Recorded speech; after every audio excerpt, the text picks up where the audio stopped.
guys, how y'all doing? Okay. Listen, I guess a couple of things. Did I tell y'all there's no class on Friday?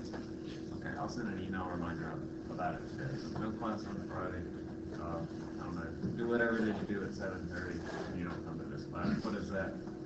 I get to sleep like an hour later. Right, you sleep a little bit longer. Okay. And then I did send out the extra credit email to you all about extra credit. You gotta get that right. Okay, so that's just say that's due at the end of the semester, the last day of class. And I also posted on the screencast site. Remember last time the screencast got cut off because I pushed the wrong button or whatever? I posted a screencast from the 28th of October 2013 from last year that has those derivations on it. So if you need help with that, you can come see me, of course, and I'll help you. But also those derivations are on that screencast. You sort of have to fast forward to it, but it's pretty easy to find. All right? Yeah, Harlan? For the derivations, you want to just write it down on a piece of loose leaf paper and turn it in during before the test? Right, yeah, so on the day of the exam, please just bring it in. One of those derivations, that was either the, what do we do, a cylinder or, what was it? Oh, the bar. So either the cylinder or the bar? Oh, yeah. Okay, go ahead.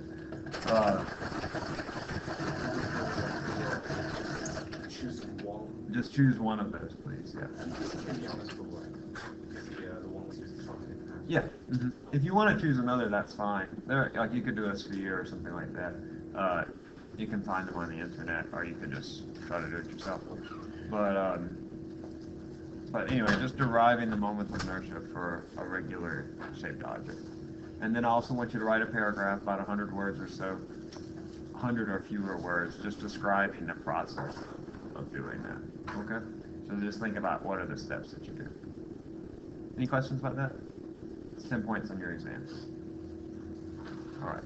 I think we'll probably finish up this chapter today. And then we have evals to do today too. So next time, so today's Wednesday, so that means we just really have Monday and Wednesday of next week. Next week, Monday and Wednesday, we'll spend on equilibrium and elasticity. There's not much as far as new material in that, but we'll basically just be working through different problems because the process of doing that will is a little bit different than what we're doing. So we'll just sort of learn those by example, and then you'll have a couple problems that you'll have as a take-home portion. Morning, y'all. All right. I just gave them all the answers to the next exam. Sorry you missed it. Okay, let's see. We left off last time, worked this problem applying Newton's second law. Remember we had to find the moment of inertia, we had to find the net torque, and then we applied Newton's second law by adding up the torques and setting that equal to I times alpha. Let's try that in this quick test problem. I have a 100 kilogram merry-go-round, radius 1 meter, started from rest by a constant horizontal force applied tangentially. Find the angular speed after 3 seconds.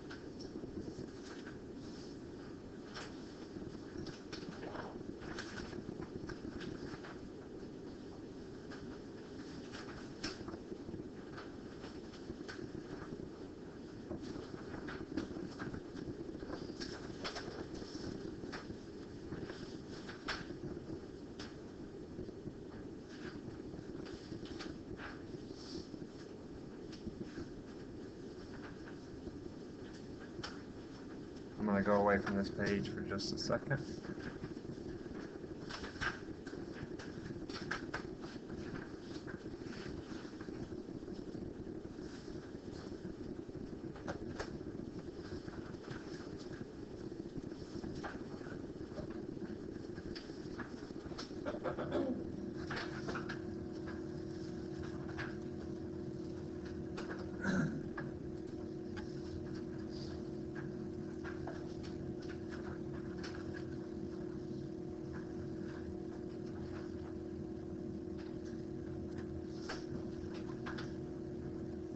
first you want to find the moment of inertia, then find the net torque, and then apply Newton's second law, torque equals I alpha.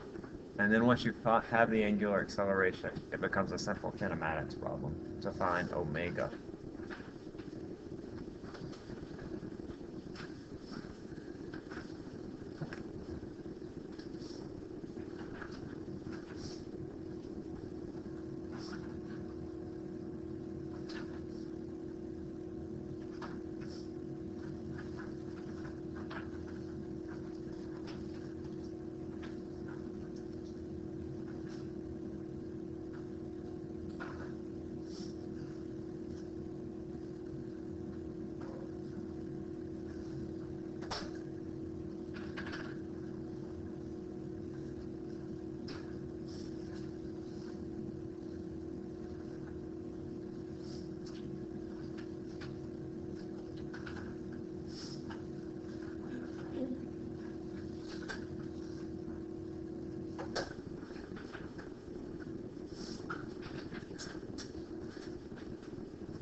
Done the first couple of steps. I'll give you all about 10 or 15 more seconds there.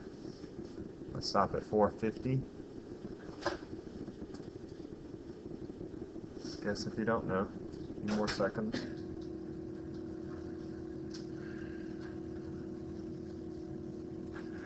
All right. Boy, okay. All right, so first we find our moment of inertia. Now, first I want to decide what type of shape is this. This is a disc, but it's basically like a flat cylinder. And if we go back to our table in your book, you have the sphere, you have the bar, you have the hollow sphere, and then you have the cylinder about 2 axes. You want the cylinder through the axis that goes down through the center of it. That's what a merry-go-round is. So I find that moment of inertia is 50 kilogram meters squared. And then I can find the torque. It's RF sine theta. So the force, the moment arm, and then the angle theta here is 90 degrees because it says that the force is applied tangentially. So this is the force, this is the moment arm R, and so this angle in between them is 90 degrees. Good morning, gentlemen. All right, so our sine theta is just sine of 90, which is 1. So I found our moment of inertia, found our torque, our net torque, and then we just say torque equals I alpha. That's our Newton's second law, right? F equals ma, torque equals I alpha. So that's 50 Newton meters equals I, which is 50 kilogram meters squared, times alpha. And I solved that for alpha, so of course alpha equals 1. I've been keeping SI units all along, so my alpha will be in SI units as well. That's radians per second squared. And then the final step is I want to know the final angular speed. So I know omega equals omega naught plus alpha times t. Right? So that's going to be 0 plus alpha, which is 1 radian per second squared, times the time, which is 3 seconds. So I have 3 radians per second is the final answer. So A is the correct answer. Okay, not too good. Let's see. Now, a lot of you put B. Probably you stopped right here. Is that right?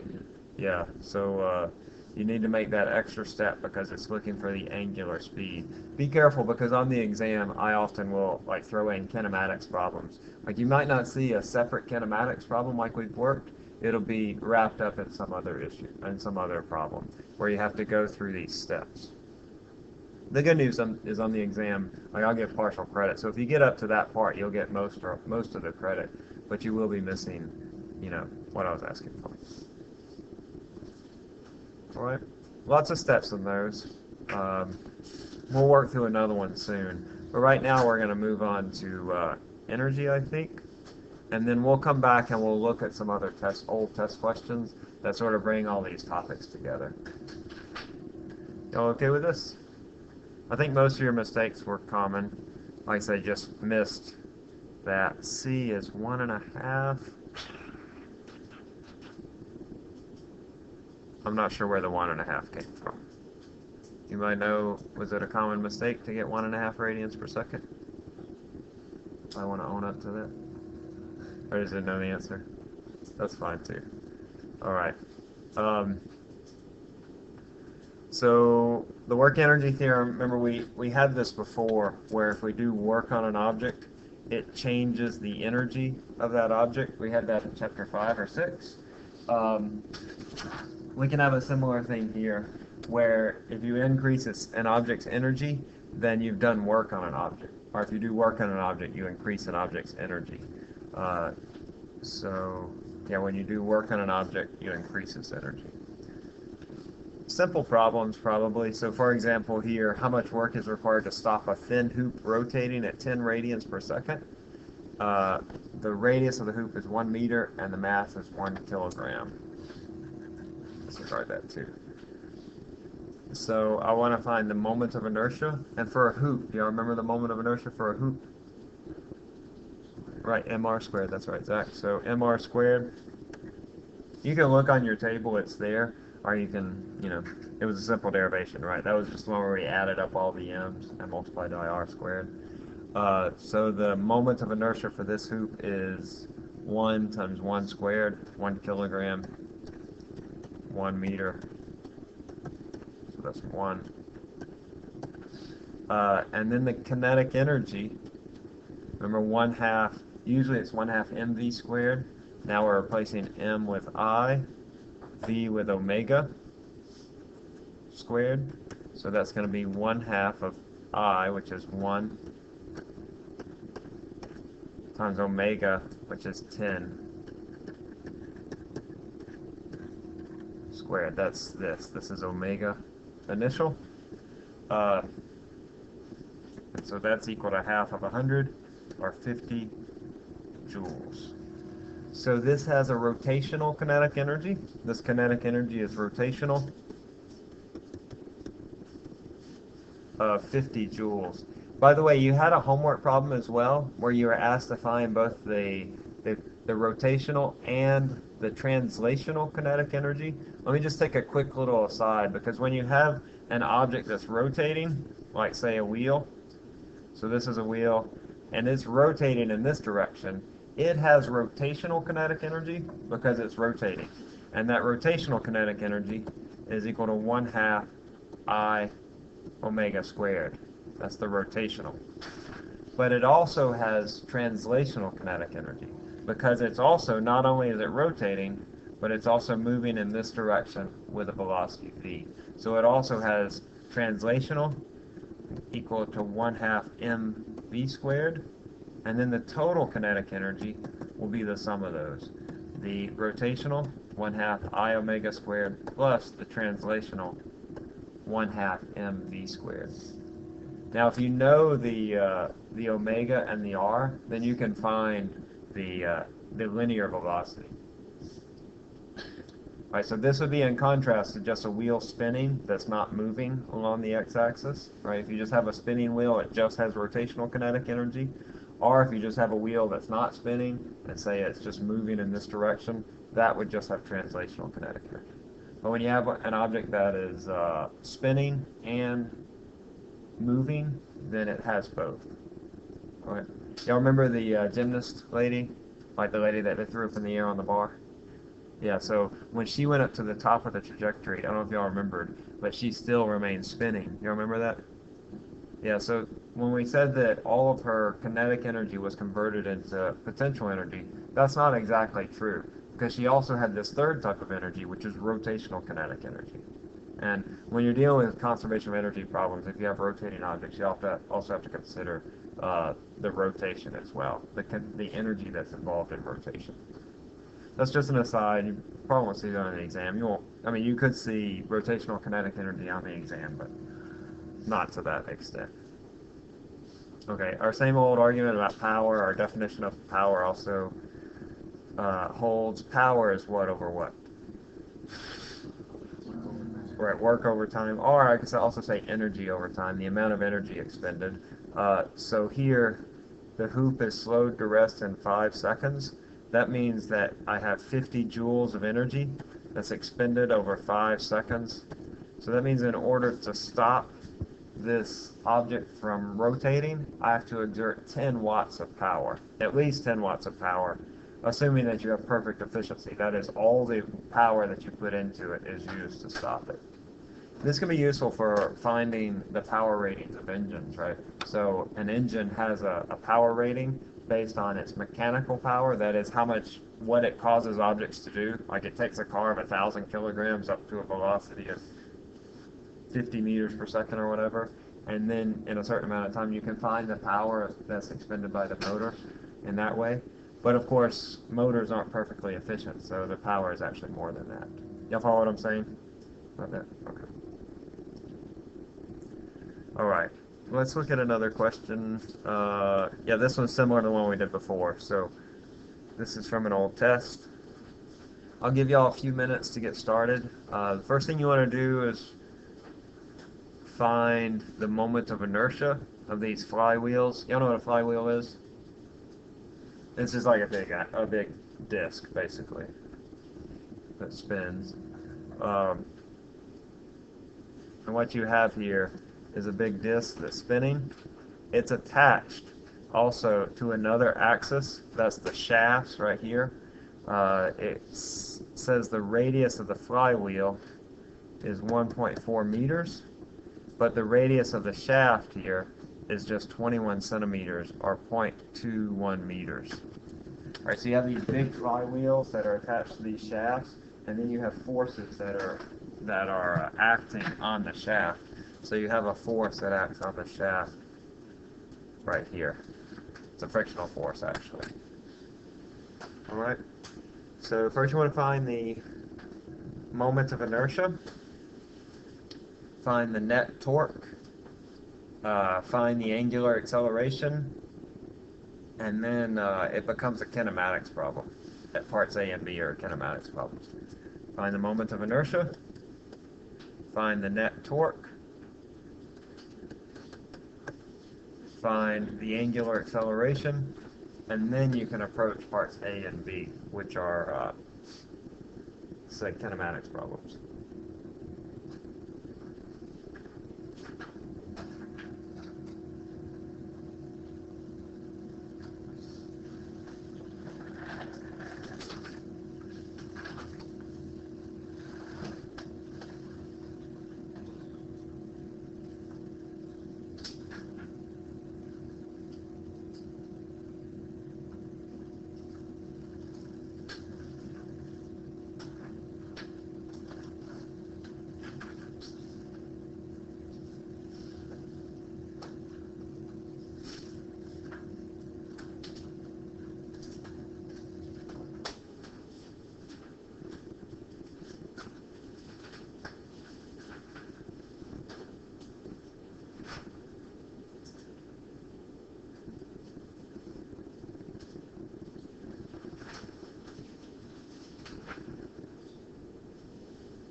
RPM, if you're not familiar with that, that means revolutions per minute.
You might have the moment of inertia. Yeah, it's 32,340. 32,340. Oh yeah, yeah, you're right. I did it wrong. Okay, so 1/2 of mr squared. It's a cylinder.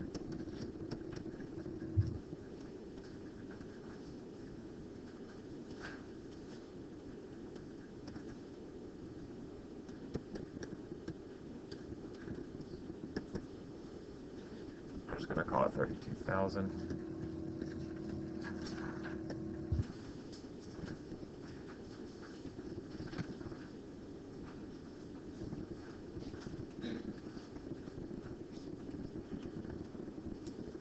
And the net torque.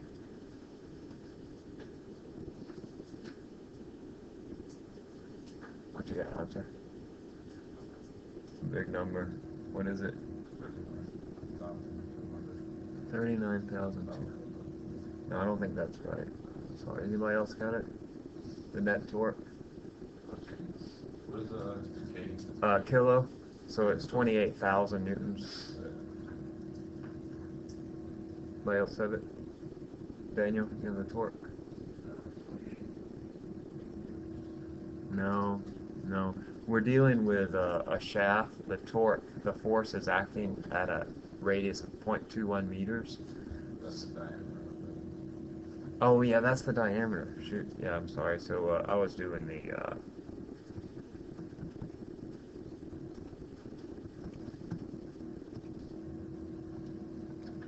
2,900. Is that what y'all got for the torque? Is that what you get? Oh, what do we get? I need.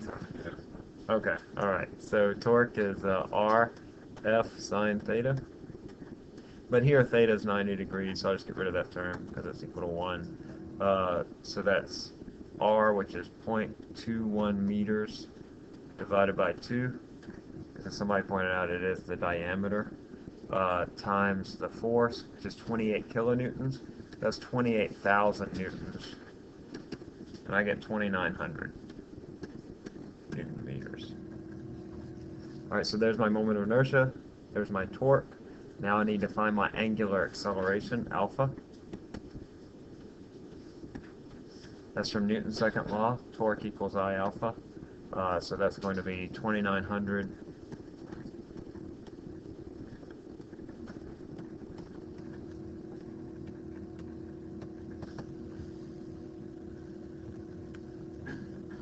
I get 0.09, so I got 0.09, 0.09 radians per second squared. Alright, I'm going to call this a negative 0.09. The reason is it's slowing down, and our angular velocity is initially positive, so it's going to be opposite the angular velocity. Alright, so this negative is just to denote that it's slowing. Because this frictional force is causing the shaft to slow down, causing the flywheel to slow down, and since we're taking our omega to be positive, then our alpha will be negative, the opposite of the omega. So it's slowing down, and I have a positive omega, so this is opposite that, or negative 0.09. Alright, and now I have part A and B, and then this largely just becomes a kinematics problem. I have my omega naught is 420 revolutions per minute. Has anybody converted that yet to radians per second? What you got, Josh? 4,000, is that right? 4,000 radians per second. Anybody verify that? Not that I don't trust you, Josh.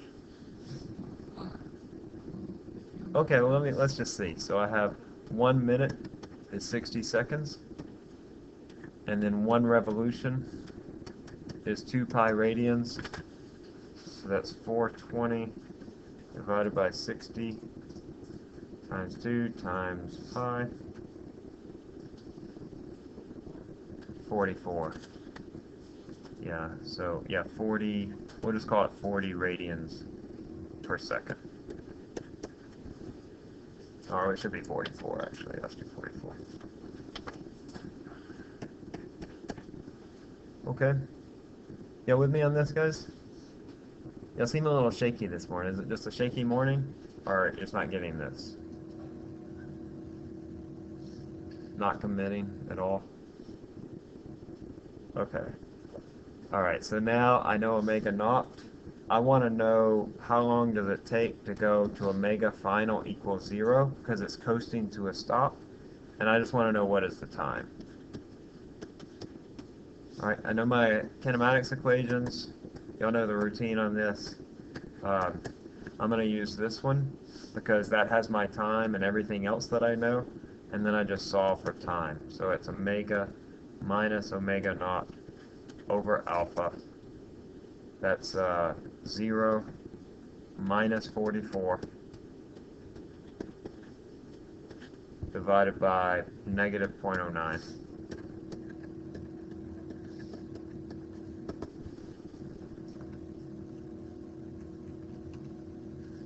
I get 490 seconds. It takes a long time. This is a big old flywheel. I mean, this thing's this big across, and it weighs, how much was it? 33,000 kilograms. That's a big old honking flywheel. And then the next part of the problem asks, what theta does it turn through? So this is pretty simple. I just want to know theta is omega naught t plus 1/2 alpha t squared. I know all these values, so it's really just plugging them in. Omega naught is 44 times 490 seconds. Plus 1/2, our alpha is negative 0.09. Very important to get that negative here in order to find our displacement, times 490 squared.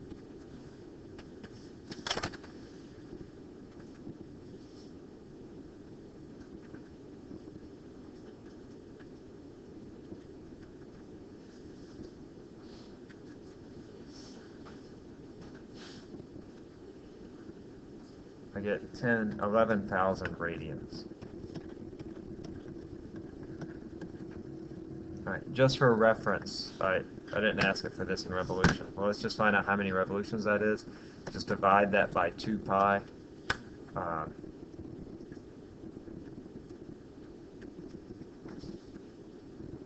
That's 1,700 revolutions.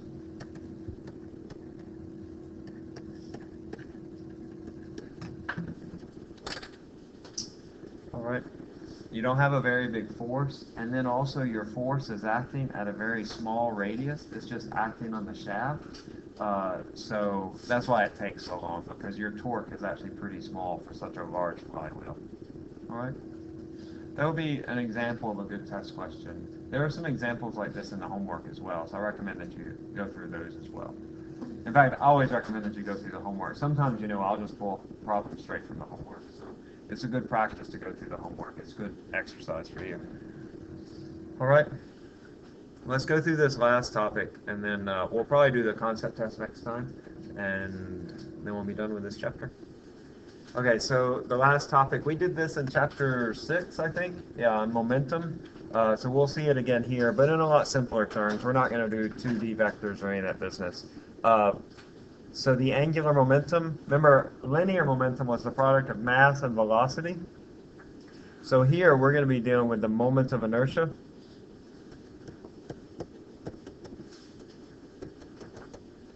And the angular velocity.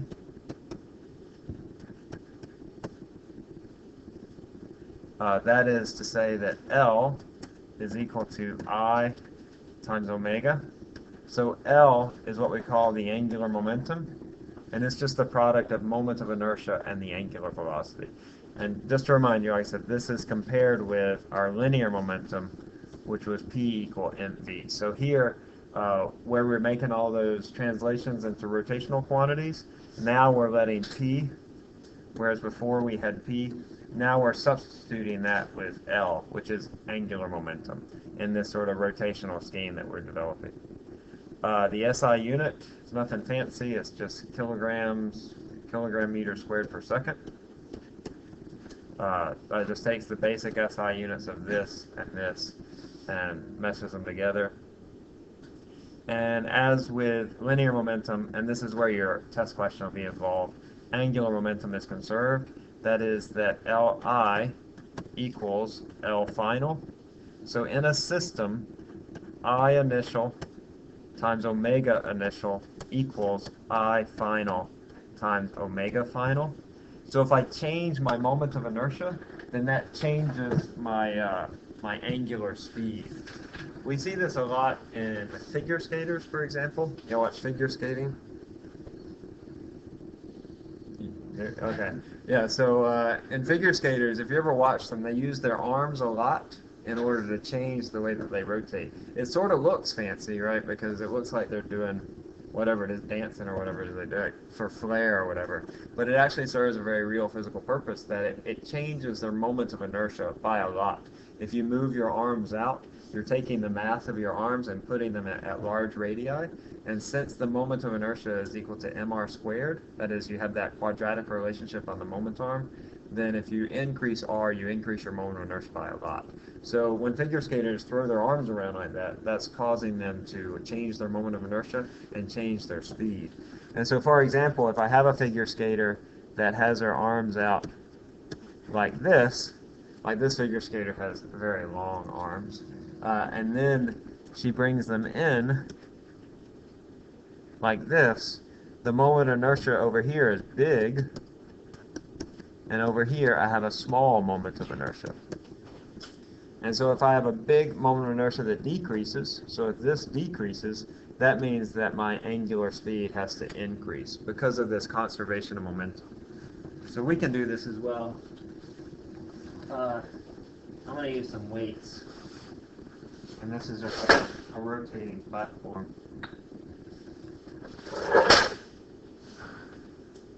Alright, so I have a rotating platform, and if I hold these out far, then my moment of inertia is big, but then if I pull them in, then my moment of inertia gets small, and then that will increase my speed. Oh, can you help me out? Just spin there a little bit, just sort of grab my arm over here and spin. Not real fast. Yeah, excuse me. And then if you pull your arms in, you go a lot faster, slower, and so the friction takes over. But figure skaters do the same thing. When they throw their arms out, it slows them down, and when they bring them in, that's when they start spinning like crazy. You've seen that before? Figure skaters? Okay, it's pretty dramatic. If y'all want to try it, you're welcome to afterwards. But it's just a result of this conservation of angular momentum. You'll see some simple questions. In the homework, I have some questions where I have two objects that are brought together. So say, for example, I have a spinning disk with a certain angular momentum, and then I have a spinning bar with a certain, not angular momentum, but moment of inertia. I'll call this I1, I1 and I2. And these are both spinning separately. All right, each of these has a moment of inertia, but then if I bring them together, well, let's say actually that this one's not spinning. So let's say that omega 2 equals 0. And then in some way I engage this bar with this flywheel, which is not an uncommon thing to do, right, in a mechanical system, that you bring something that's spinning together with something that's not spinning, and then to find out the final angular speed, then you would say Li omega I, or excuse me, Li equals Lf, or I initial omega initial equals I final omega final. So my initial state would say just be the angular momentum of this, and then I bring this bar and I put it here and I add it to the system. Then my I final would be the sum of those. So I initial would just be I1 times omega 1. All right, that's the only thing that's spinning, the only thing that has angular momentum. And then my I final would be I1 plus I2. So I've increased its moment of inertia by taking that bar and attaching it to that flywheel, engaging it in some way through gears or whatever, times omega final. And then you can solve for that omega final. Is it going to speed up or slow down when you bring the flywheel and the bar together? It's going to slow down because you're increasing its moment of inertia, and so you're going to decrease its speed. There are a couple of homework problems related to this where I bring things together, and then we have a quick test next. So let's do this, and then we'll wrap up. We have 2 evals here this morning. Well, let's try this. This is a very similar thing. I have a merry-go-round. All right, it's spinning at 2 revolutions per second. And then I have a kid that comes, and he jumps on the outer edge of the merry-go-round. And I want to know what is the new speed after the kid jumps on the rim of the merry-go-round. Now you're going to treat the kid as what? The bar? A what? No, not a bar. No, not a cylinder. Listen, the kid, I'm sorry, what? No, not a hoop. The kid is just a discrete particle. So the kid is, remember how we calculated moment of inertia early on? We just had a bunch of particles and we just said mr squared. So the kid is just a particle that jumps onto the edge of the merry-go-round. So when you calculate the moment of inertia of the kid, it's just going to be mr squared. He's just a mass at a certain radius.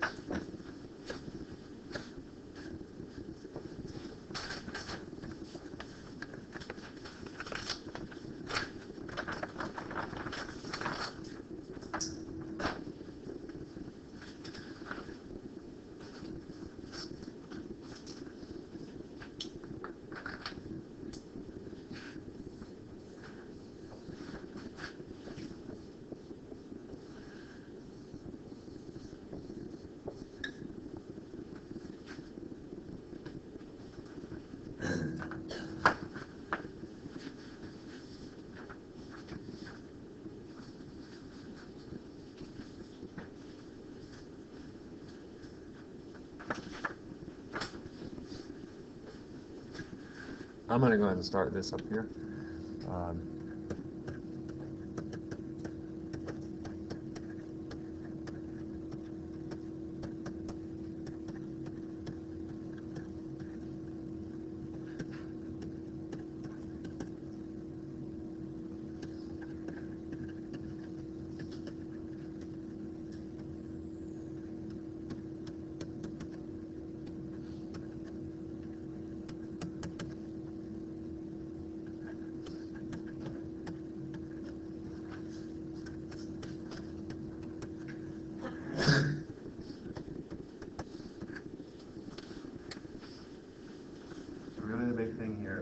out what is my final moment of inertia when the kid jumps onto the merry-go-round.